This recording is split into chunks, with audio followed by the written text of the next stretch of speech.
1, 2, 3, 4. Chop, chop, chop. It's cure of the what now? Gather the ingredients. Cure of the what now? Not much time to prep before it's time to start the show. Oh! Guests are arriving. Cure of the what now? Everybody's smiling. Cure of the what now? A tasty party starting. Now it's time to go. Woo! Ooh, served hot and fresh. Itadakimasu. Hello, fellow believers in love, and welcome to episode 17 of Cure of the what now? Yum. the one show where we know, obviously, love tastes like cinnamon. I think it tastes like... I think it tastes like a flavor of candy that reminds you of your youth, but whose exact flavor can't be determined. I like that. Yui thinks it tastes a little peppery. No, absolutely not. We'll discuss it when we get into the episode, but... I'm your host, Kat. Excellent. I briefly got to be a person again, but then nope. Monsterified. Is being turned... I think we made this joke. Never mind. I was going to say is being turned into a giant monster the opposite of bimboification. We did have this conversation, absolutely.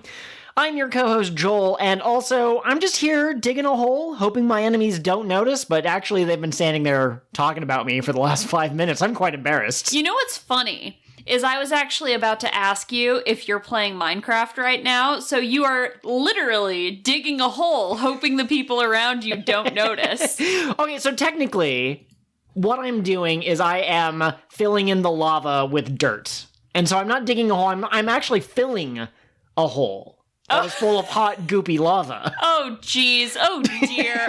Okay. Just don't eat the lava. You know, that's bad. Yeah, I feel like your character has been caught on fire a couple of times. Yeah, I lost a lot of good equipment that way. Yeah, you tried to make a lava snack and it didn't work out for you. Give me a rundown of what we watched this week. We watched episodes 14 of Delicious Party PreCure and Max Heart, as well as episodes 44 and 45 of Sweet PreCure. Excellent. So that was 4 sweet episodes. No, it wasn't. It was 2 sweet episodes. Ha ha ha. What are we watching next week? Next week, we will actually be finishing Sweet PreCure. We'll be watching episodes 46, 47, and 48, as well as episode 15 of Max Heart and episode 15 of Delicious Party. And if you're listening to this part and you're watching along at home, I'm not sure how many of our fans do that.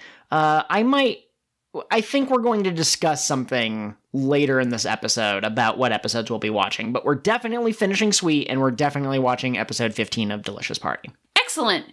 Do you have any other news for me, or do you want to get into our discussion question for the week? I don't know if this counts as news. I was kind of tempted to put this in the Sweet sound bites since it comes from, a friend, that one welder guy in our Discord, but it's not really related to PreCure. It's related to this podcast. So last week I was talking about the difference between Gogeta and Vegito, and James piped in with, I think that Gogeta has more gremlin energy.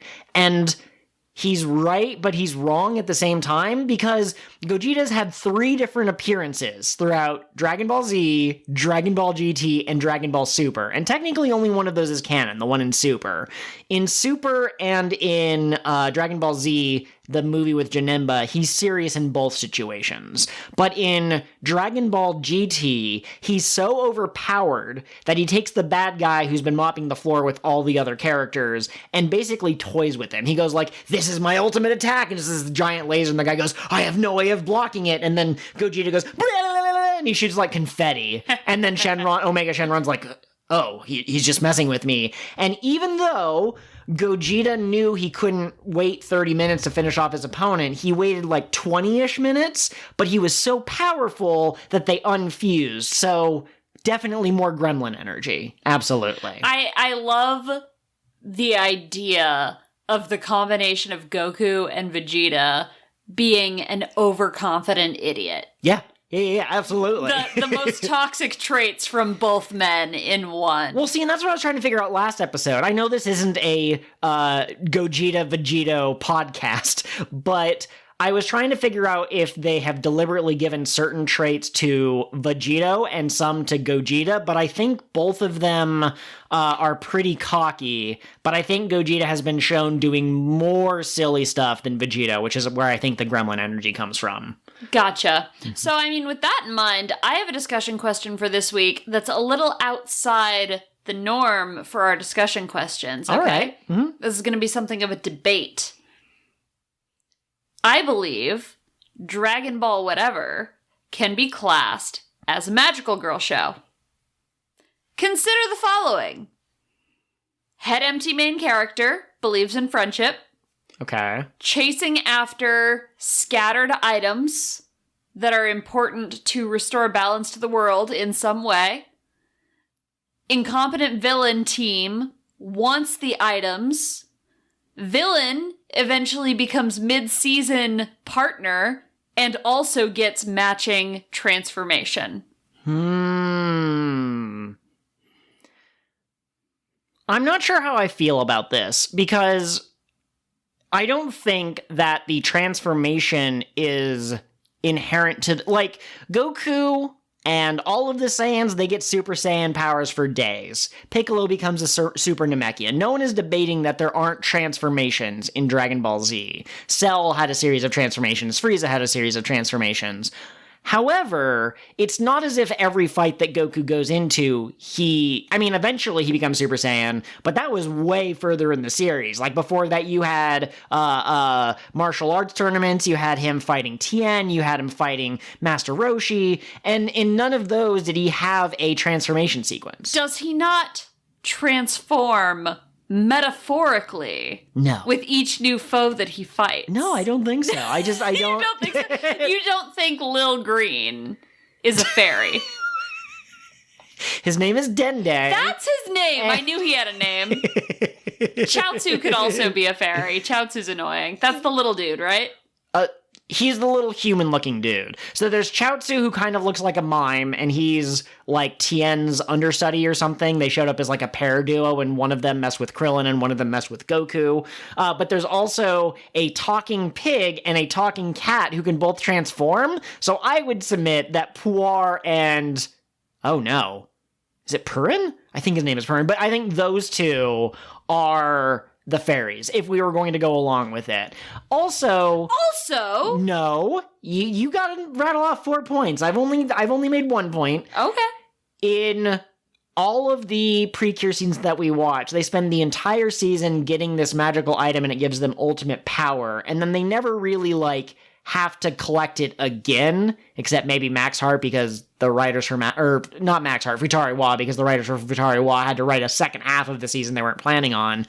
But whereas the Dragon Balls scatter and are not always the solution to all problems. Okay, that's true. See, I was going to point out, and this is more PreCure than Magical Girl in general, but there's always another plane of existence where the magical items come from, where the fairies come from. If we accept that the Dragon Balls are the magical items and that Lil Green is a fairy, then Namek is the magic plane.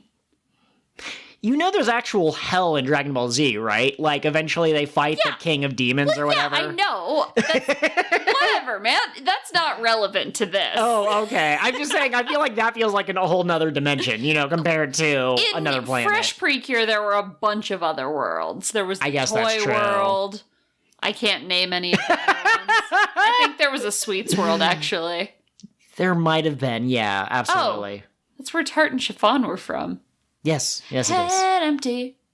Yum. Anyways, and also, I don't know the history of Magical Girls. Like, I know that it goes back much further in history than PreCure and possibly even Sailor Moon. I don't think Sailor Moon was the first one. Oh, not at all, yeah. But as far as Head Empty, I don't know if that was always a trait of Magical Girl, but I know that because Dragon Ball is basically the father of all shonen, that's where the head empty comes from. That's why Natsu's stupid, it's why Luffy's stupid, it's why Naruto's stupid. Do you know what I think? What's that? I think that a lot of what I associate with Magical Girl anime is specifically PreCure, and I think that Toei makes PreCure and Toei makes Dragon Ball. It does. They do.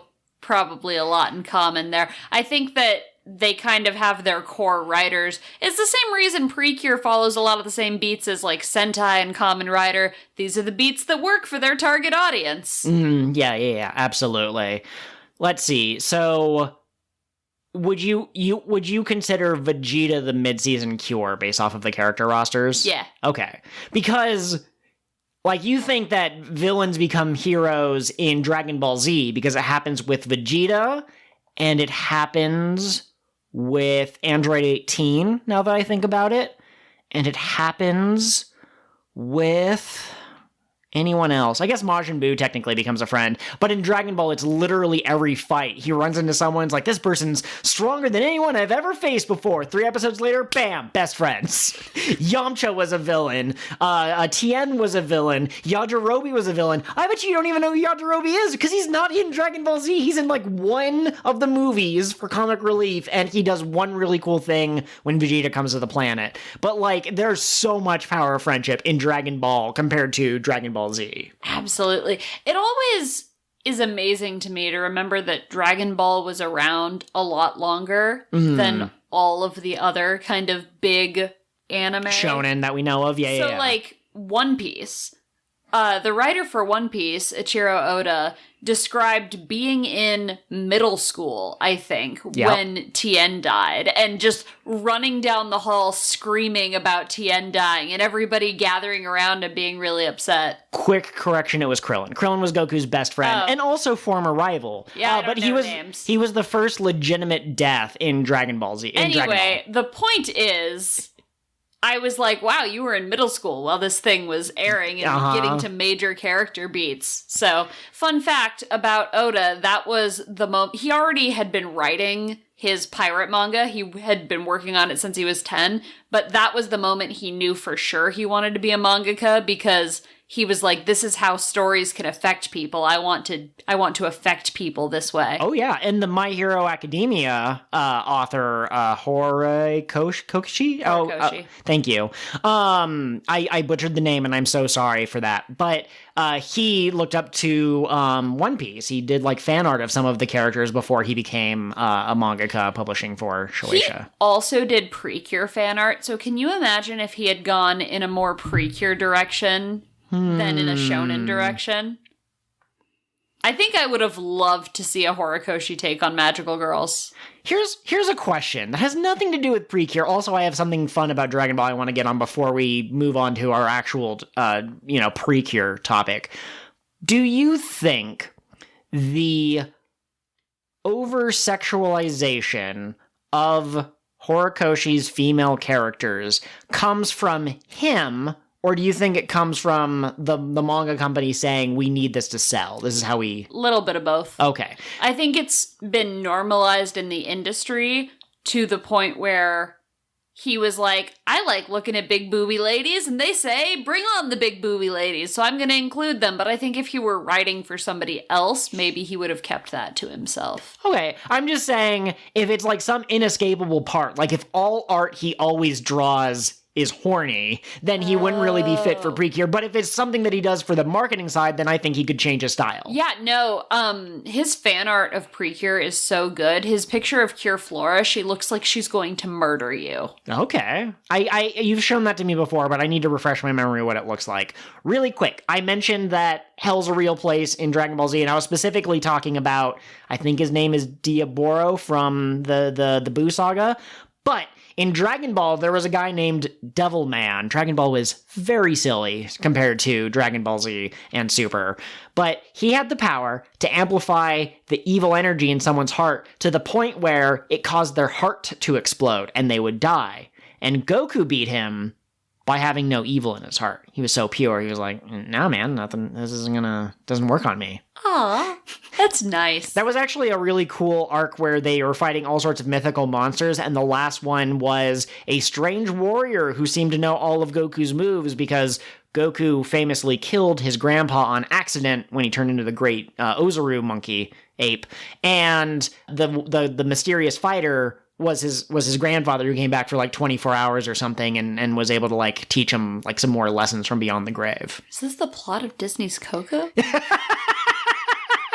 never seen Coco. I don't know. I heard it was a really emotionally important movie, but if it's just Dragon Ball, I'll just watch Dragon Ball. Joel, I'm going to ask you the question. Vegeta as I'm the strong one. I love it. Under pressure. Okay, sorry. I'm going to ask you the question. Did anything happen in Max Heart this week? I want to say no, but actually. So last week, I said in my very succinct summary, there was a new Heartiel introduced. What color were they? Do you remember? Green. Were they? I thought green. Anyway, it doesn't matter. A Heartiel showed up. We saw it and we went, that's a Heartiel. In this episode, they kind of talk with a Heartiel, except only anyways, it doesn't, this episode also has a Heartiel. But it's a different Heartiel.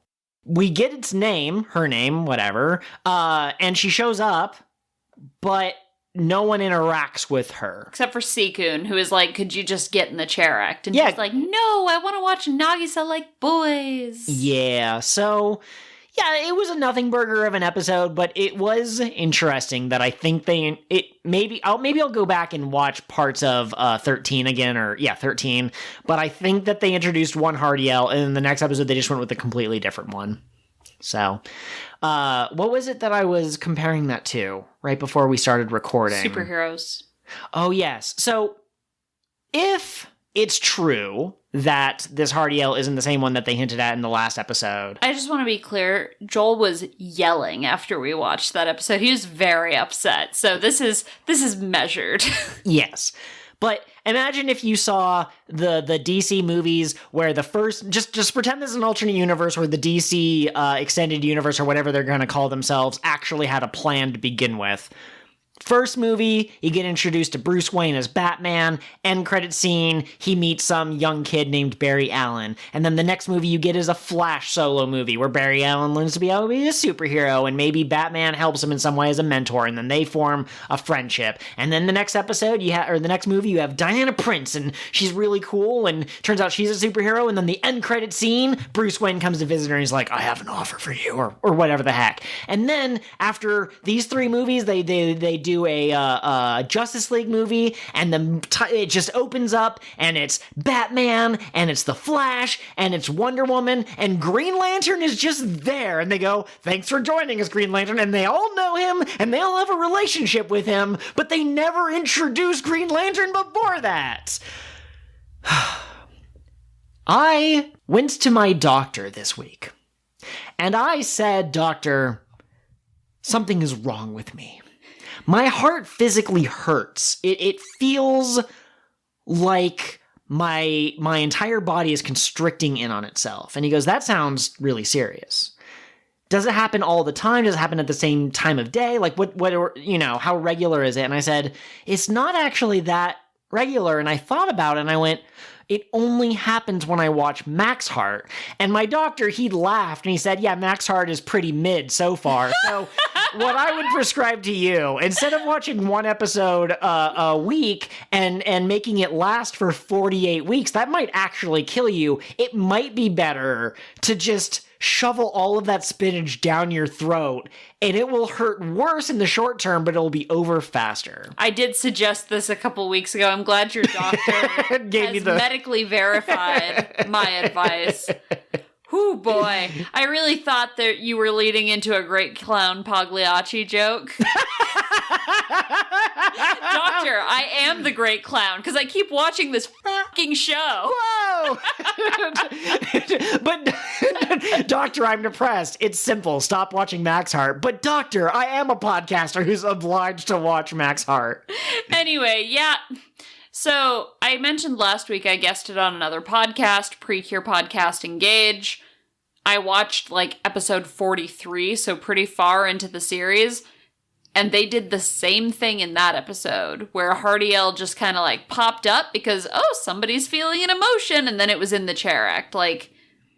They just show up. I think the idea is supposed to be that is her name Hikaru? Hikaru, yeah. As Hikaru learns about different aspects of being human, the Heartiels are... Hikari. I'm sorry. I got her mixed up with the main cure from Star Twinkle. That's a better show. As Hikari experiences these different aspects of being human, the Heartiels are drawn back to her. I just don't feel like they do a good enough job highlighting that it is Hikari who is learning these lessons. Yeah. Okay, so this is a legitimate call to action. I know that I have resting, sarcastic tone sometimes when I talk about things that I don't necessarily like. If you are a fan of Max Heart, or if you've seen all of Max Heart and you think that there's a moment, in One Piece we call this the Arlong Park moment, but if you think there's a specific episode where after that it gets good, or they introduce a new plot device and that plot device is interesting, or they meet a new character and that character's interaction with all the rest of the cast makes the show more interesting, please feel free to spoil for me on Twitter, join our Discord, in the comments on YouTube. Let me know either which episode it is or what event it is. If the introduction of Nagisa's secret twin sister is the moment when, you started being like, Max Heart's really good. I expressed my frustration about not liking Max Heart several weeks ago in the PreCure server, and I don't remember who it was, but someone said, it gets better.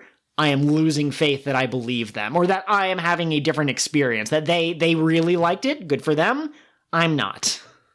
All right. Well, for you, I've got Spice for Your Heart, a dainty sandwich. We're going to talk about delicious. We're going to talk about Sandwich Dog. Next, yes. And then we will sandwich that with delicious bologna sweet at the end. Okay. Bologna is not delicious. Listen to me.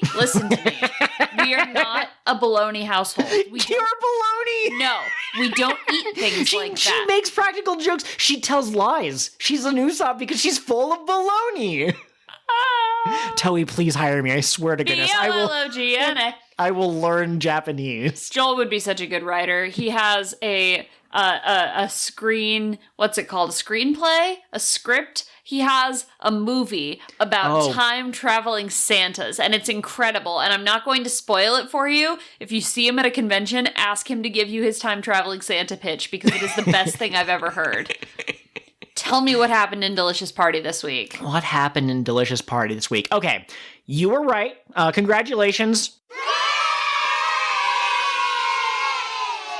That this episode was about a girl confessing her feelings to Takumi, and I love calling him Yusuke Urameshi, but at this point, now that he's a main character, I gotta give him the respect that he deserves. Excuse me, sir, would you mind if I became a main character? Only if you have a delicious stone. Well, actually, I have this one that my father gave me. Dang it! That was supposed to be an impossible task! I tried to Princess Kaguya him, and he survived it, or he did it anyways. Okay, but this girl confesses to Takumi, and then the rest of the characters see it, and they basically are like, wow, that was really brave of you. And most of the characters are really interested in what it means to confess your feelings, except for one person who has a different reaction. We'll talk about that more outside of the succinct summary. It turns out that this girl puts ketchup and mayonnaise on her egg. I think the egg also has to be on spaghetti, but then she's later seen taking the egg off the spaghetti, so I think it's all eggs she puts the ketchup and mayonnaise on, and that's a weird combination, except at the exact moment she was telling her female friends, her girlfriends, that that's what she liked, Takumi, who was sitting about 2 seats over, was telling his guy friends that he puts ketchup and mayonnaise on his eggs, and she decided that that's the true romantic test. Maybe if you're a certain age, you're aware of Cosmo, the magazine, and it gives you hints on like, oh, here's how to check to see if you two are compatible, if when you hold hands, if the spark should fly and that sort of thing. And it turns out the test was, what strange condiment do you put on your eggs? Find the one other person in the world who does that as well, and that's the person you love. She didn't like him because he matched her condiments. She liked him because he was mean to his friends. Okay.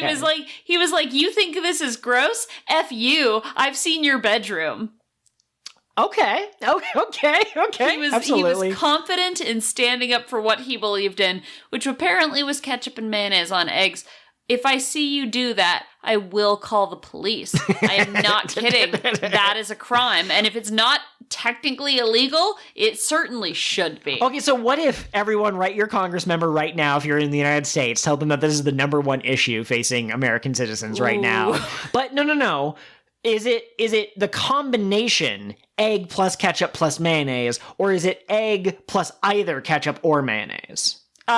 Both, but mostly either. Okay. You know, like... Wait, you have to explain that sentence to me. So, ketchup on eggs is gross. That's a gross, weird thing that people do. Some people like it. Seems to be popular. I know. Some people like salsa on their eggs. The only thing that goes on eggs is salt and pepper. Cheese. Yeah, but then you're making cheesy eggs. That's a different thing. No ketchup on eggs. Mayonnaise is gross on anything. It doesn't matter what you're putting it on. People put mayonnaise on sandwiches, okay? And it makes the sandwiches wet, and your food shouldn't be wet. I don't like it. I don't like it. Do you dry your pudding? Do you open the pudding up and you set it out in the sun for a couple of hours before you eat it so that the moisture can be wicked out by the heat? Every once in a while, when you open a pudding, there will be some condensation on top of the pudding, and I will very gently dab at the condensation with a paper towel. See, I don't think that's what happens. I think what happens is sometimes you take out a pudding from the fridge, and you take off the top, and it talks down to you. It's a condescending pudding, and I think that's where the confusion comes from. Anyway, okay, so I'm anti-mayonnaise as just a firm rule. Yes. So ketchup on mayonnaise, no. Ketchup on eggs, bad. Mayonnaise on eggs, bad. I understand that ketchup plus mayonnaise is a condiment. That's what we call fry sauce. I won't eat it. In the biz. Because mayonnaise is gross. But that at least I kind of understand people liking because, like, they like ketchup on their fries, but they also like creamy stuff, so creamy ketchup. Okay, fine. But on eggs is a no. Yeah, okay. Fantastic. You have made your egg stance known. Yeah. Do you think Pam Pam the sandwich dog is a wet sandwich dog? No, she's furry. Of course she wouldn't be. Unless she goes swimming. Could you imagine her going like, doing that thing that dogs do when they're shaking off the water, but just lettuce goes flying everywhere? Okay, we were talking about this episode. This girl likes Takumi. Takumi tells her that he's not interested, and she's just happy that she had the courage to talk to him. And that's basically all that happens. There's like a candy that serves as like a fortune cookie, I guess, where like you eat it and it'll tell you what your first love is going to taste like. But then, guess who shows up but Narsatoru? He creates his Ubazao. The girls are trying to fight it and they're having a hard time. When all of a sudden a mysterious figure appears. It's Tuxedo Mask, but redesigned for PreCure, and they go, "Who are you, strange Tuxedo Mask?" And he goes, "I am Black Pepper." And someone goes, "That's racially insensitive." And he goes, "No, like, what is wrong with you?" And that's how the episode ends. They don't know it's Takumi. He leaves after the battle before they, like, all de-transform or whatever. And also Mary sees him and has a memory of Bishi Gandalf, as we call him, from Maho Tsukai. Apparently, before he became the Grand Wizard in that series, he was something called, like, a condiment warrior or whatever, a spice warrior for the CooKingdom. A CooKingdom warrior. Oh, okay. I thought there was some other silly name in there. Yeah, important to note, this is not PreCure being progressive and having their first male cure. He is not a PreCure. He's a CooKingdom warrior. Yes. We could talk about that. But that's been your succinct summary. Yay! That was a beautiful succinct summary. Do you like this episode? Really? When I make that sound, you know that it's going to be an interesting conversation. So wait, ask me. Okay, did you like this episode? Yeah, I liked this episode a lot. I thought it was great. Okay. What were its strengths, do you think? The humor really got to me. Okay. I really like Takumi as a character because you can tell that he wants to be this confident person that this girl who likes him thinks he is, but he doesn't quite have enough confidence to, like, be straightforward about his feelings for Yui and protect her openly. He has to protect her behind a mask. So I think that's cool. It was really sweet the moment where he went, like, I've decided I'll protect her. I'll fight for Yui. Okay, yeah, there are moments in there that are really good, and he is definitely a pretty good representation of a character from that age. Like, if he were just amazing at, like, confessing his feelings and stuff like that, then he wouldn't really feel like a real kid at that age. He reminds me a lot of Daisuke from Fresh. Yes, absolutely. I think that he and Daisuke would be pretty good friends if they met each other. So I like all of that. I am worried that they're going to try too hard to make this romance a thing, and I don't really care about it. There are some shows that can make me care about romance. Your Name. It's a wonderful movie, and that definitely is a situation where love gets involved. But in PreCure, I haven't really liked a lot of the love interests, and giving Takemi more time to be like, oh, I really like her, but how do I act around her? I kind of don't care a little bit. I will agree with you that there were some great jokes in here. I forgot about the scene where Takemi goes to basically talk to Mary-chan and basically be like, hey, what's up with your delicious stone? You know, you and I, we have a shared secret. And when he sits down, Mary's like, I'm onto you. I know what you want to talk about. And Takemi goes, oh, yeah, okay. And he leans in, and Mary-chan goes, of course you like Yui. You should tell her. And Takemi, like, does a face fall. Takemi has facial expressions in this episode. And at the beginning of the season, when we met Takemi, and he wasn't really a character, he was just kind of like a guy who said hi to Yui every once in a while, I didn't like him a lot, but now he's becoming more of a fleshed out character who can have likes and dislikes, strengths and weaknesses. So I'll agree with that. I like that part of it as well. Yeah, absolutely. I do feel where you're coming from on the love interest thing. I like it a little bit better in this season than in some others. And I think the difference is that Takemi feels like a real character. Like he's been there from the beginning. Yeah, absolutely. He definitely, and his reveal of being a CooKingdom warrior didn't really come out of the blue. You could probably do a PreCure season where there's a character who's like their friend and has secretly had powers this whole time and has maybe been helping them behind the scenes and then just suddenly shows up. But I don't think that they rushed the introduction of that element or anything like that.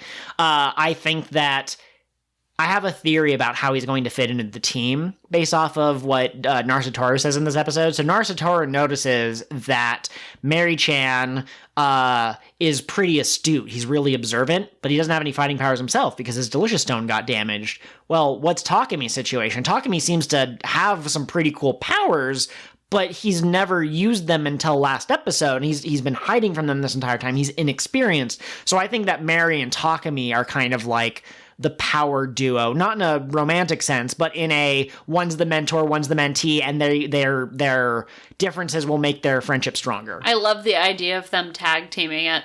Plus, it ties into the fact that Black Pepper looks like Cinnamon, some mysterious figure from Mary's past. Absolutely. Speaking of duos, yeah.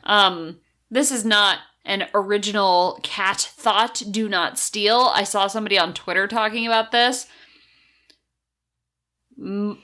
Rosemary and Secretario have the same flavor of love candy. What? Yeah, they both say that the love tastes bittersweet to them, and that was their first love. Huh. And there's something else. No, because when Mary, I don't know. In this episode, when Mary takes the candy, he says it reminds me of that one time while he's crying. I thought that was a throwaway line. I thought that was just like a reference to the fact that he's older, so maybe he had his high school sweetheart or something, and then now he's a little bit older and maybe she moved away or whatever the case may be. Or who knows. But that's fascinating. I love that. Mm-hmm. No, that's a really good theory. Not as good as the crack theory I'm going to have at the end of this episode. Oh. Actually, there is one other thing about this episode that I think is interesting if they did it right. And I could see them fumbling and dropping the ball because sometimes that's what happens with stories. I alluded to this in the succinct summary. When all of the characters are watching the confession of love from their friend, I think her name is like Tomoe or something, and I don't think she's in their same class. I think she's either older or younger, but I don't remember which. But when they're watching, Mary's very like, oh, young love, how sweet. He's very swept up in the emotions. You get the sense that maybe Mary Chan binges a bunch of Hallmark movies every Christmas or something like that. Kokone is a little bit like, oh, what is love? Because, you know, she's the bookish one. She hasn't really, like, had many relationships, but she's probably read about it, and she's probably interested. Ran is pretty excited. She's like, oh, what is this? I can't wait to see this, because she's Ran. Even Kokone takes on her human form and goes, what does like mean? And she seems to be kind of interested in a kind of parallel to Hikari, almost, where she doesn't know, like, human emotions super well, but now she's learning and expanding horizons. But Yui just kind of is like, huh, yeah, okay, two people are talking, so what? And the narrator makes a big point at the end of the episode, what will Yui's first love taste like? And so, I mean, we get it, right? It's the pink cure and it's the tuxedo mask. We've seen it in Sailor Moon. We haven't, but somebody has. The world has seen it. It's a trope. We're aware of it. But I wonder if they might go in a ace or arrow direction, that is asexual or aromantic for anyone who hasn't heard the terms. One is a lack of interest in sex and that sort of thing, but they might still date people, and aromantic people are not really interested in dating in a romantic sense. Not a lack of interest in sex, a lack of sexual attraction. There are ace people who are interested in sex and have it, but aren't sexually attracted to anybody. It's not really relevant or appropriate for a PreCure podcast, but... Hey, no, correct me on anything that I get wrong.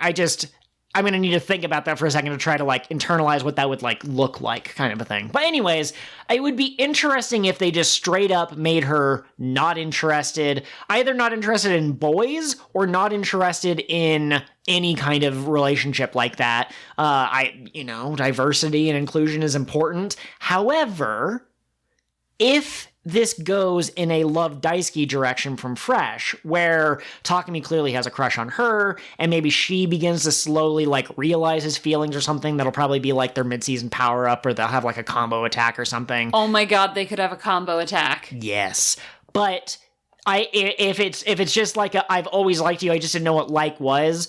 Hey, we were just talking about Dragon Ball earlier in this episode. Goku agreed to marry Chi-Chi, and then when they met 5 years later and she was an adult woman, he was like, I don't know what that means, and she tries to kill him because she was originally an enemy who turned friend, and he says, I thought marriage meant that we would share our food together. Aww. He doesn't know what that is. So they could do that with Yui. You know, I thought that love was just sharing your rice cakes or whatever, your onigiris. Absolutely. It doesn't seem like the thing Toei would ever be explicit about, but I think it's a fine headcanon, and I wouldn't be surprised if Ace Arrow Yui is like a thing in the fandom, you know what I mean? I guess what I'm saying is if in 10 episodes from now they change it so that she like is suddenly interested, I'm going to feel my headcanon will be shattered, and I'll be a little disappointed at the possibility that we lost out on, because we've seen girl likes guy, but girl doesn't really, she's ambiguous about her feelings, possibly due to like the Japanese purity culture where like their idols aren't allowed to date or something like that. Maybe their PreCures aren't allowed to like officially have boyfriends in some way, but we'll see where it goes. You know what is interesting about this season? Okay. The three main cures are the colors of the Pan flag. What? Blue, pink, and yellow. I'm not familiar with the Pan flag as much as like the lesbian or gay flag or the ace flag kind of a thing. The Pan flag has my favorite colors. Okay. It's so balanced. It's really just the three primary colors of ink, magenta, cyan, and yellow. I wonder if they picked that because you can mix any color from those three colors. Anyway. Yeah. Anyways. Another note on Takumi picking Black Pepper as his name. We now have 4 warriors that we've heard of. There is Cinnamon, the mysterious person who kind of looks like Takumi for some reason. We have Fennel. We have Rosemary, and we have Black Pepper now. So it would appear that the CooKingdom warriors are named after condiments or things that you add to your dish. It's not the main dish itself. Can't wait for, ketchup and Himalayan salt and mayonnaise. And mayonnaise gotta be my favorite PreCure genders, you know? But oh man, a white man saying gotta love mayonnaise, it's one of my favorite genders for real, is just so on the spot. Interesting. Yeah, that wasn't intentional, but maybe my subconscious saw what I was doing there. But yeah, so they're all seasonings. And another thing that I kind of noticed, and I'm not sure if this is intentional, but what is something that you might put on your rice dish? You might put black pepper on your rice dish. You wouldn't take a canister, a pepper shaker, and put black pepper on your sandwich, dog. I don't think you would. Not on my dog, but on my I mean, would you? I would. Okay. I make like egg sandwiches with black pepper on. Yeah, but you don't put okay, so I guess so you're saying you wouldn't put pepper on bread. I guess that's what I'm imagining, yes. So, forgive me, my analysis goes completely out the window, because I guess you could add pepper to basically anything, but I wonder, in a theoretical world where we got 2 more CooKingdom people who maybe were aligned with Kokone and ran in some way, I wonder if they would be condiments commonly added to sandwiches and noodles. Oh, okay. I like that. A sriracha warrior for the ramen. I was thinking like buttered noodles. That's Abed's thing from Community. Like a tomato sauce. Ramen. Oh yeah, I was thinking just regular noodles. I'm sorry. I'm very stupid, Your Majesty. Can I share a favorite quote from this episode? Yes, you may. So the Moto Ubazo for this episode is a panini press. Mm-hmm. And Kokone looks at this panini press monster and she says, "Sandwiching is my thing too," as she summons her big heavy sandwich press. Bless your heart, Kokone. She knows she's not the best at everything, but she has the one thing, it's sandwiching, and don't you dare try to come in on her territory. Sandwiching sounds like a TikTok trend. Oh, yeah, I wouldn't absolutely. Understand and might be a little frightened of. It's the hot new thing that's making the rounds on the internet. You mentioned the Moto Ubazao. We've only had 2 so far, and I'd have to go back and I have to check all of the Ubazaos from previously in the season, but I believe that all of Gentle's Ubazaos were kind of basic cooking implements, a spatula, a whisk, an iron, that kind of a thing. But I believe that so far with Narsatoru's Moto Ubazaos, we've had a microwave last episode and then a sandwich press this episode, so it would appear to fit in with the kind of cerebral theme that his character represents. He's doing like machines, and that's also more advanced cooking techniques than you would get with like just a whisk or a spatula. So that's kind of cool. Mari-chan is apparently a fan of Narsatoru's.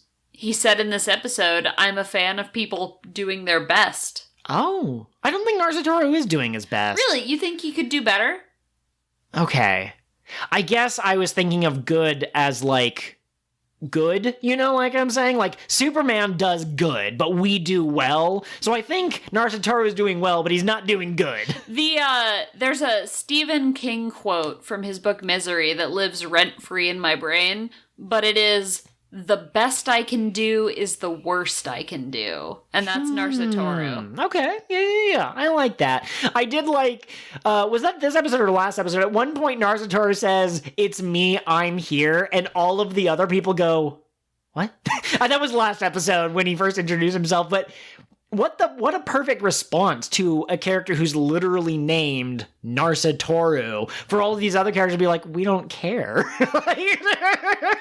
Amane update, still in a coma. Yeah, still in a... You'd think she'd be in the hospital and not at home, but I guess it works differently in Oshina Town. Yeah. I think I mentioned this last week in the succinct summary, but also Amane's brothers are hot. Like they're very pretty men or whatever, and that's not going to be relevant, I don't think, but I don't know, give them delicious stones. Why not? Make every character in the series either a PreCure or a CooKingdom warrior. Okay. You said you wanted to touch on the difference. The difference? When I said Takami's not a PreCure. Did I? You did. Did you have thoughts about not having a male PreCure?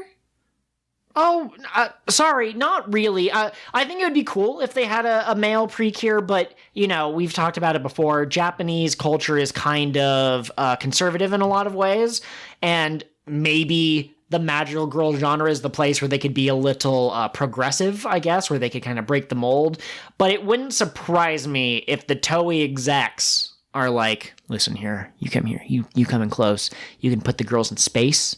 You can make the girls kiss in the manga if you want. You can talk about love. You can talk about boys. But all PreCure must be girls, and they're not allowed to date, like have a partner. I'm guessing that there's a PreCure Bible, rules that all new series directors have to follow, and I think those might be them. Part of them. In, Toei. Show me the Forbidden Hit PreCure Bible. I've said this before, and I'll say it again. If Hasbro or whoever currently owns the rights to PreCure wants to write an English script, hire me. I will do it. I will do it for so little money. I love PreCure. No, stop! Don't. that's. Exploit me. Exploit my passion for this series. So you said, I've said it before and I'll say it again. We mentioned a couple of episodes ago the Danny Phantom Christmas special. I've said it before and I'll say it again. A sleigh cannot travel the world at Mach 10. Anyways, is there anything else that you feel that we need to cover? No, I think we're good. I love Ran's reaction to stuff. She continues to just, make her little Ran noises. She's just a bubbling ball of energy. I love that so much. Okay, so here's a question. I know we do looking ahead later in the episode. When do you think Amane will wake up? Do you think... Sorry, let me put my thought out there that I just had, a Jimmy Neutron brain blast. Amane will wake up when Narsatoru is enacting whatever his final plan is. That's what I was thinking. She'll be a part of his final defeat. Or he'll be so powerful that they can't defeat her even with the power of black pepper. But then they'll somehow cry out to her unconsciousness and she'll wake up, and that's when she'll get her PreCure powers. Takumi isn't a PreCure, so we still have room for the hidden Sixth Ranger. And also it would be thematically appropriate since he used her like a toy, and then she would regain her own power by punching him in the face. Absolutely, I would love that. Are you ready to talk about Sweet Sweet Pretty Cute? Yeah, I think that I am. All right, only thing that matters from the succinct summary. Hey. Which one of us is contractually obliged to do the succinct summary? Well, it's you, but which one of us is the producer? Are you edging in on my territory? Let me get my joke out. Pete, we have to unionize. Listen, I will shut this company down before I allow you to unionize. Okay, sorry. You have a very funny joke, and I'm sure it'll be worth it. I'm sorry. The only thing that matters in the succinct summary for this episode, Mephisto is the ultimate wife guy, and I love him more than anything. Yeah. And if you think about it, Mephisto is the catch-up to Aphrodite's mayonnaise. Don't say that. Listen. It cost you nothing to not say that. Pay me $5,000 a month to shut me up. Saying it cost you my respect. I was gonna lose that anyways when you read my Sonic X. I can't even come up with a ridiculous pairing. Metal Sonic Gear X Solid. Link fan fiction. There's no character named Metal Gear Solid. Oh, you meant X as in dating. I thought you meant X as in a crossover. Oh, my Sonic Bowser ship fic. One of them's gotta go fast. One of them's gotta breathe fire. Bowser is a daddy. Is the thing. Okay, no, stop. Stop. Okay. Sweet PreCure, episodes 44 and 45. In 44, Falsetto thinks that he has completed the Melody of Sorrow, but it turns out he's missing 4 notes because Aphrodite tricked everyone by hiding 4 of the notes inside of the PreCure modules, and the 4 G clefs, I think they were fake. So Now Bassdrum and Barritone have to try and take the fairy tones, and it becomes an episode of Wile E. Coyote and the Road Runner. And they're trying to outsmart the Cures, and Akko is one step ahead of them every single step of the way. Also, they get Baritone and Bassdrum to realize that their boss is a horrible person who is manipulating them and everyone around them, and they don't actually want to be bad guys, and for a moment they turn back into their regular selves, but then the evil bird goes "Bop," and they turn back into monsters. That's episode 44. Also, to tie into Falsetto's motif of control. Whoa! Falsetto and Narsatoro. Maybe they could be friends. Probably not, because they both want to be the head dog, but, similar themes. Yeah, absolutely. They could angrily share a milkshake. Okay, yeah, absolutely. Turn it into a competition. They both just start doing push-ups like bearded lizards when they're stressed. But anyways, in relation to this manipulation tactic, he also manipulates Juan and Seika. I don't know why I keep wanting to call her Reika. But anyways, he manipulates them, but eventually they're freed of the mind control. Episode 45, Falsetto comes up with an even better plan to try to get the four clef notes or whatever they're called. He's just going to threaten to kill Aphrodite. So it becomes a classic Mario Bowser Peach situation. I called her Peach all those days ago. Weeks? I think weeks is closer. It wasn't years, it wasn't days. But she gets kidnapped, and Falsetto goes, "We will kill her," and they mount an attempt to try and save her, and ultimately, they fail. Aphrodite is protected. Bassdrum and Baritone have a moment when they kind of turn good again, and they turn against Falsetto. But Falsetto is doing so much damage with his lightning and his weird Jack-o'-nine-tails whip thing that the girls give up their powers willingly, which will take us into the final 3 episodes when shit's about to get real. Oh, that has been your succinct summary! So something I want to highlight from this episode, before we even talk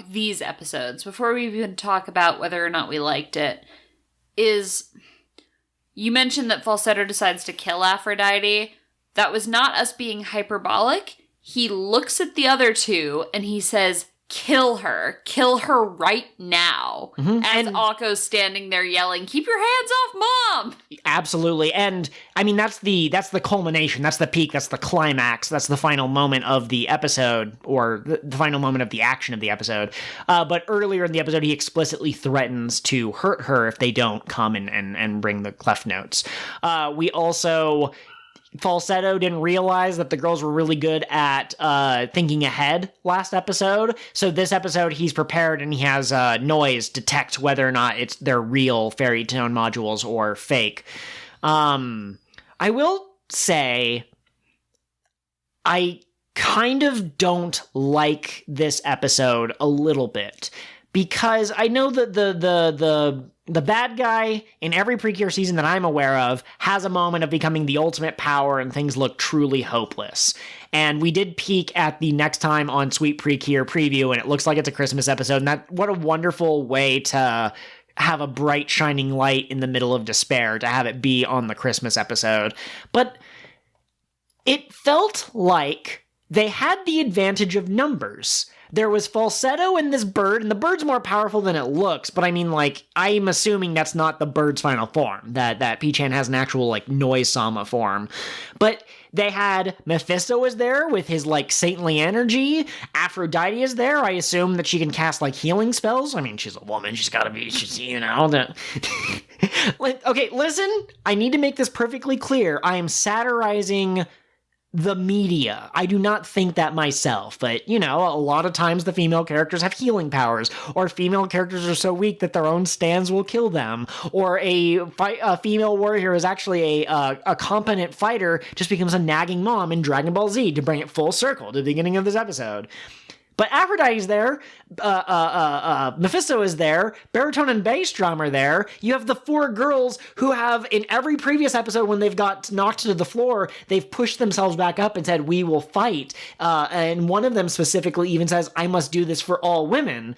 So I just don't understand why they gave up and they're like, stop hurting people. Sweetie, if you give them the last 4 notes of the Song of Sorrow, a lot more people are going to get hurt, you know? Yeah, maybe she believed that they could find a way to stop him, but not find a way to stop him from killing Aphrodite. So, like, they could win, but at a cost, kind of a thing. Exactly. I could see that. Also, can we talk also about how Mephisto literally turned himself into, like, I'm going to destroy the evil, but I'm also going to destroy myself. Like, I'm trying to avoid specific words because YouTube algorithm. But essentially he's going to make the sacrifice, and he wants to become like a vessel of the evil or whatever. And I did notice. I think that when they made the Sweet Solo movie, they must have already had an idea about how this movie is going to end, because in that movie,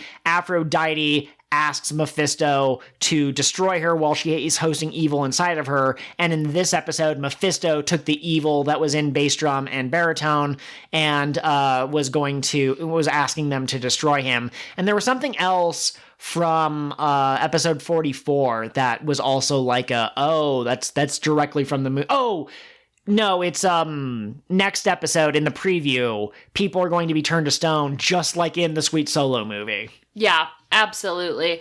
I'm just shocked at how dark this episode turned. Yeah. So like you said, baritone and bass drum are attacking. He decides, no, I'm going to He being Mephisto. Yes. Mephisto decides he's going to take the dark energy from them because it's his fault that they're like this. So he slurps it all up. It goes to war with the saintly energy inside him, and it blows him up, sort of. Not explicitly. He should be dead. He's not at the end of the episode. We kind of see him, like, it looks like he's peeking almost. Yeah, because at first only one eye opened, so I literally thought that, like, he faked passing out so that he didn't have to be in the fight anymore, and he was kind of like, is the battle over? But then he opens both eyes, and so it's just showing him, like, regaining consciousness. I mean, I'm glad that Mephisto is still around. I guess technically, spoilers, but there is a season of PreCure, I won't name it, where a character is permadeathed at the end of the series who had connections to the evil organization or whatever. So I guess they can do it, but it just feels like something, I don't know, either they didn't want to do it too often or they weren't willing to take that risk at this time for some reason. Yeah. But yeah, we get an origin story for the minor trio. I think I mentioned a couple of episodes ago, like, it's weird that Mephisto goes into the forest and he comes back out as an evil guy with these 3 henchmen, because, like, usually, I mean, I guess he has his beard dwarves, but usually a trope of... Do you think he could still create those now that he's not evil? No. I think it's a specific type of shampoo he was using, or a specific type of beard moisturizer that you can only get on the black market. So good guy Mephisto can't. He doesn't have access to it. Right. It uses the tears of cocoa harvesting orphans. No ethical consumption under capitalism, am I right? Says Mephisto as he lathers his luxurious beard. But my point is, where did these 3 dudes come from? Oftentimes, evil monsters, there's a trope that they can't create. They can only distort what already exists. Look at Lord of the Rings, for example. And so I thought that if the story didn't explain where the minor trio came from, that was a missed opportunity. But it turns out there actually used to be 3... Cavaliers, I think they might have been called, or Musketeers, who worked for the or for Majorland. What confuses the heck out of me is the fact that they disappeared one day and no one connected the 3 people who went missing who had pink, green, and blue hair to the minor trio who had pink, green, and blue hair. And then at the beginning of this episode, I keep wanting to say Mephisto, Falsetto shows up and is like, he's dressed in the royal, like the guard armor. He's like, I've captured these 2 criminals.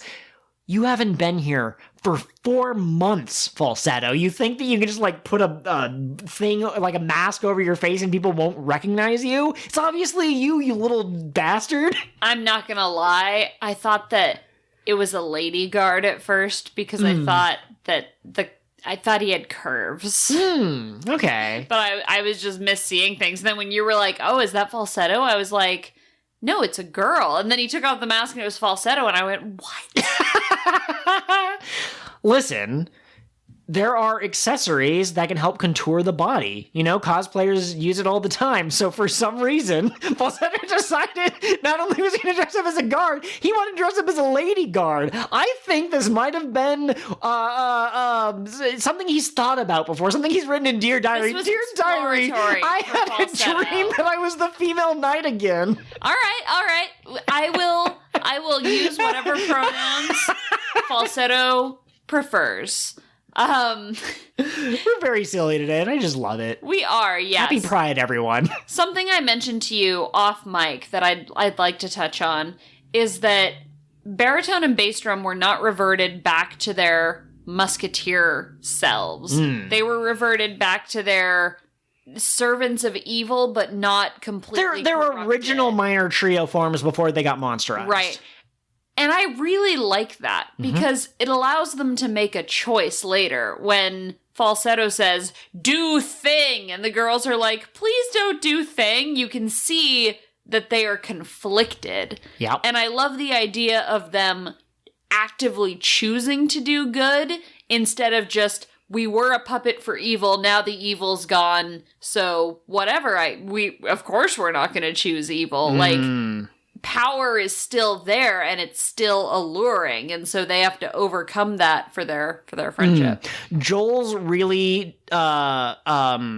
simple writing advice, and keep in mind I'm not a published author, but I've heard this advice from people who have written stories, but stories come from conflict. You might want to write a character who has absolutely zero flaws, but typically if a character has no flaws and overcomes all problems on the first try, people don't connect with them. And in fact, many people would call that character a Mary Sue.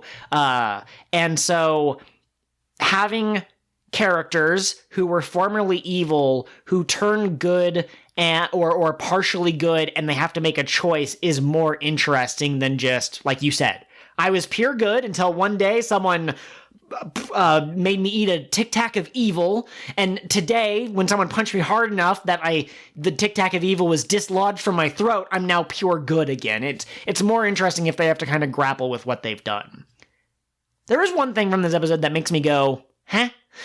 Baritone and bass drum are fighting Mephisto as he's protecting Aphrodite. You mentioned he's a big wife guy. He shows up and is like, don't you dare touch my wife. I thought that was a great moment for Mephisto.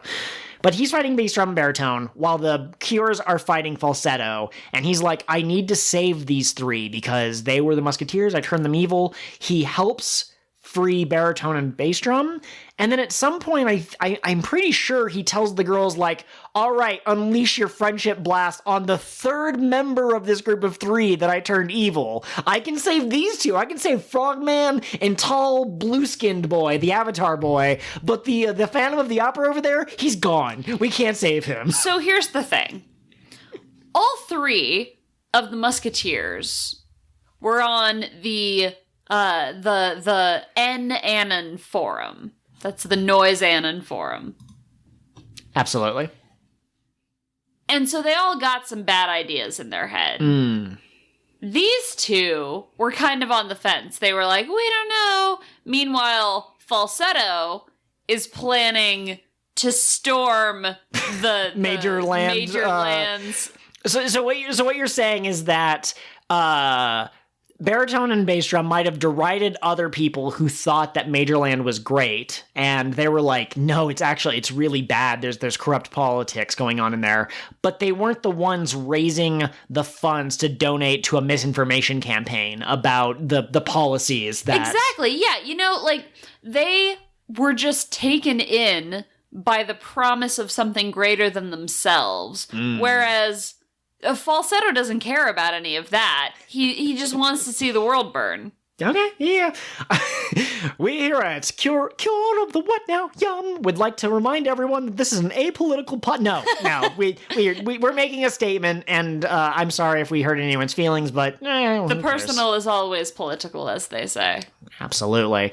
But I do think that they're going to have to try to find a way to free falsetto of the mind control, and I'd love an explanation as to like why baritone and bass drum weren't as mind controlled. I mean, I assume that what happened is that at one point, falsetto gave Noise a little lick. He went, and then he like absorbed some of that evil into himself. He got a taste for it, as it were. How many licks does it take to get to the center of a falsetto pop? to the center of Noise-sama's evil, malignant power. I thought you were going to say juice. Okay. Now, we normally do looking ahead for the main show that we're watching, Delicious Party, but we're heading into the final 3 episodes of Sweet. How do you think they're going to save the day? Like, do you think it's going to just be they believe in themselves a bit, or is there like a specific lesson they haven't learned?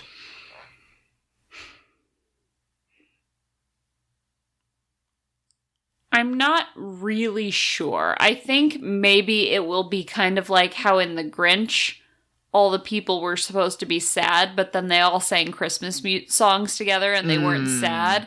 I think maybe the girls will sing even though everything is bad, and that will give them their power. Yeah, what I was kind of in my mind kind of thinking how I might do an episode. If I was told, here's the first 45 episodes, you have to write episode 46, and it has to be a Christmas episode, and all of the character relationships are already in place, I assume that it is either going to be Odakichi and Hibiki's dad who give them some kind of a pep talk or talk about, like, the origin of music or something like that, or baritone and bass drum will, now being freed from evil, do like a sacrifice, or they'll be hit with falsetto's like powerful lightning attack or something, and then like as they're lying there and as their eyes are drifting closed and you're not sure if they're gonna make it, they'll say something like, you gotta believe, and that's what gives them the final push to transform. So basically it's the friend along the way trope kind of a thing. Like, they won't find the strength themselves, they'll find strength in the community around them that they've been protecting all this time, but now the community can help protect them, which would tie back into episode 43, I think, when they were doing the fake movie. I would really like that. I'm looking forward to finishing Sweet. You and I briefly discussed the idea of doing kind of a retrospective on Sweet. Absolutely. And I still would really like to do that. We can do that as a whole separate episode if we want. But this season was special. Like, I feel like they really did something fantastic, especially with the villains. I'll go into it, but yes. I really loved this season, and I can see why it's a popular one. PreCure is incredible. No matter how much I am frustrated with Futariwa or Max Heart, or I'm frustrated by this decision or that decision, it really is really cool, and I think that, you know, this podcast is a passion project. You and I haven't become millionaires off of this yet. Pete has somehow, but he's refusing to share the billions that he's made from his multi-level marketing supplements. Our labor. Yes, absolutely. But it's a passion project, and I would love to go through each season, not episode by episode, not a 20-hour retrospective, but just like a quick, like, hey, what did you like? What didn't you like? How do the villains in this show stack up to other villains? That kind of a thing. Also, I mentioned this way back at the beginning of the season. At the end of the season, we're going to try to do the superlatives, which is kind of like what you do in high school yearbooks, you know, most likely to succeed, most likely to invent something useless, and that kind of a thing. And so just kind of keep that in mind now that we're wrapping up Sweet. You know, is there a particular MVP of the main 4 cures? Of the side characters? Could be anyone from, you know, the villains to the fairies to the I almost said village people, but you know what I mean, the people of the town.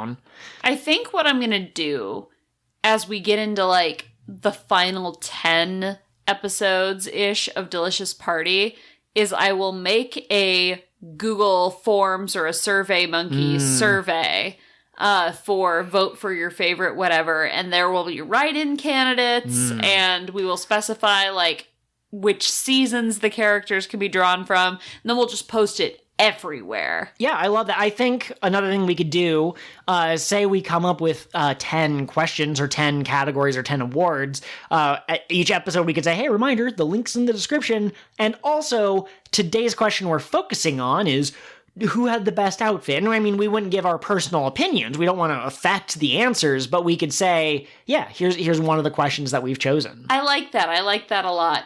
Okay. Before we wrap up this podcast for the day, could you tell me what the name of the next episode of Delicious is? So Thrilling, Kokone's First Picnic. All right, so we've got First Love, and now we've got First Picnics. What's next? First Boat? First... Rand would absolutely write a song about being on a boat. And if she got 3 invitations for who to bring onto a boat, she would definitely bring Kokone, and she would bring Yui, and she would bring one of Amane's hot brothers. I was going to say, I actually think she'd bring the twins, and then Yusuke Urameshi. No, because the original I'm on a boat is they bring 2 of their friends, and then the third one they bring like Mr. T or something instead of the actual person in the room. So amazing. I don't have anything to guess based off of So Thrilling Kokone's First Picnic. No, it sounds like it's going to be like a slice of life episode, so it'll be fine. Yeah, it'll be an episode focusing on Kokone's growth as a character, and we kind of had that a little bit earlier on in the season, but we haven't had that recently, and so that'll be good. Wait a second. Was it Kokone? I thought it was Kome. Oh, it is Kokone. Oh! How did I... I was thinking of Kome this entire time. Oh, no. Okay. So Kokone being a higher class lady who hasn't had time for friends so far in her life, she gets to go on something that's a little bit more personal. Do you think she packs 500 sandwiches again? Or do you think she's learned her lesson? She almost certainly... You'll eat them. But, you know, here's my thing. She was so offended at Ran putting sweet stuff in takoyaki. How is she going to react to, like, regular people picnic food? I don't know, man. She's going to bring some, like, $3,000 ham, and they're going to be like, that's not really for picnics. On picnics, you eat rice balls. Yeah, I mean... I doubt they'll put it as negatively as that. This show seems to have, this season specifically, seems to have a real big focus on, like, no food is gross. Like, I don't think we'll ever get an episode with the picky eater, and if we do, it'll be resolved by the end of the episode, for example. But, yeah, I'm looking forward to this next episode. I hope that Kokone has a good time, and you just know that Narsatoru is going to ruin it in some way, and we're going to want to punch him in the face even harder than before. That's what I want to do to his face. Speaking of Narsatoru, I believe that you had a crack theory that was going to eclipse all other theories about Delicious Party PreCure. Send us out. I do indeed. I have a theory. It has nothing to do with Narsatoru. Oh, okay, sorry, go on. Kome. The fox. And Yui's grandmother are the same person. Say what? Yeah, okay. So give me just a second here. I meant to do this earlier and I forgot. Oh, May.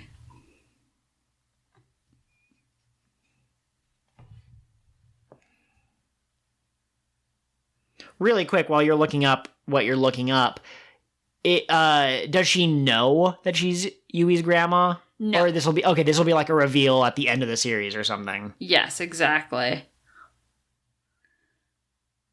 Meh, I can't find a picture of her. Anyway,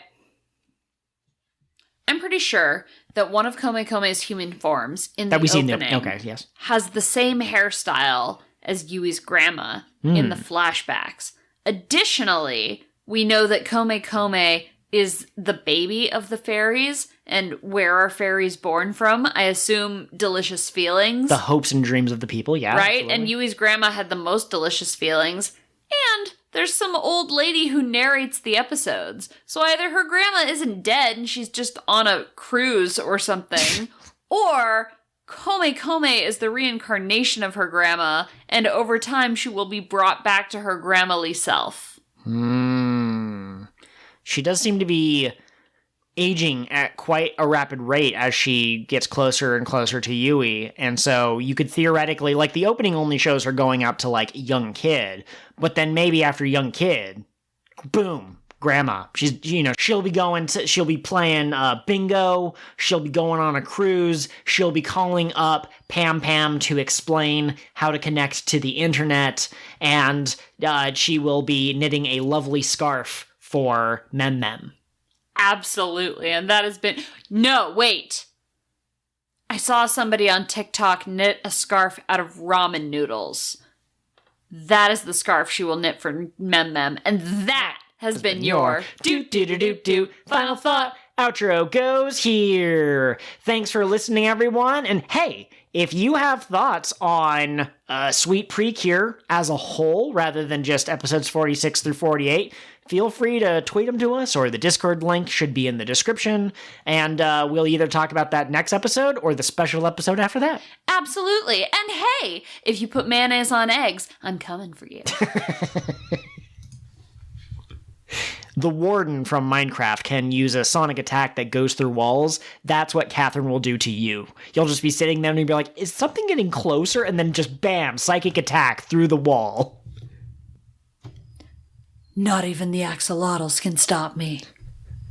You have failed this egg. Thank you all for joining us for another delicious plateful of Cure of the What Now. Please take a moment to rate and review wherever you get your podcasts from. Or if you're watching on YouTube, be sure to leave a comment, a like, or lick that subscribe bell so you know when the new episodes are going up. Did you just say lick it? Well, yeah, we're baking delicious foods. It's a delicious party. Anyway, you can find me on Twitter at PirateGhostHost. Please don't lick me. Can you even lick a ghost? I'm on Twitter at Cotwin_pod. KOTWN_pod. Absolutely. And as always, the Discord link is in the Twitter bio and also in the YouTube description. Come join us for weekly discussions, streams, and all of the PreCure your heart can handle. Thanks for listening, everyone. Yum. Or no, I'm full.